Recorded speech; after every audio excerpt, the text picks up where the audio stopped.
ongena kumuntu amenzisa izinto zezo.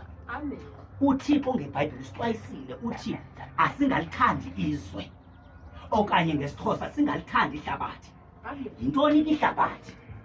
Ngoba uphinda athi uThixo mawufunda incwadi kaYohane ku-chapter 3 evesini ka-16 walithanda izwe kangaka waze wanikela ngendodana yokuphela kwayizeleyo.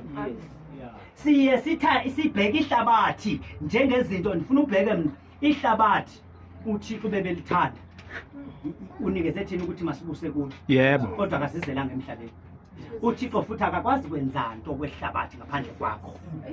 Ukulindele wena ukwenza izinto ukuze ngento ozoyitsho uzoshumayela ngalento ngehila ukuthi igadi into oyisho ngomlomo wakho.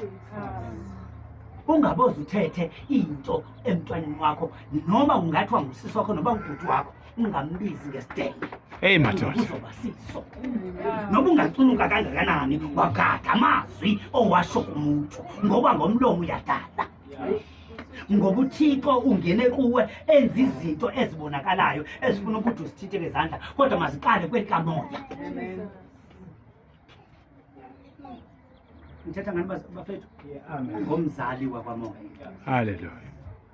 Umzali wakwamoya ukukhathalela ulele. Lithi ke iBhayibheli mawufunda incwadi yendumiso 121. Funde kwelakhe iBhayibheli. Nikhona? Hallelujah. Lithi akozela kalali umgcini kaSirayeli. Umzali wakwamoya lo.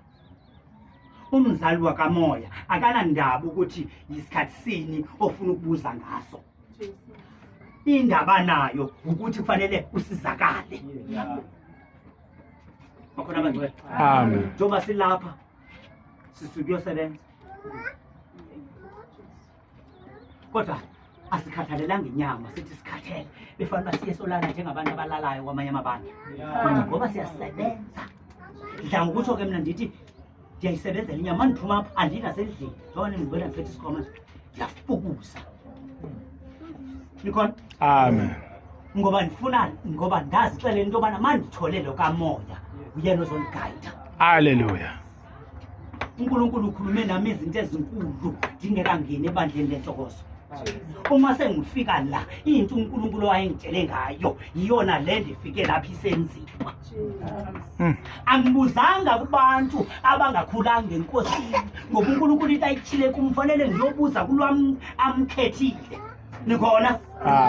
Ngoba lo ngakhethwanga uyinkinga kuwe ngoba uzokutshela ngezinto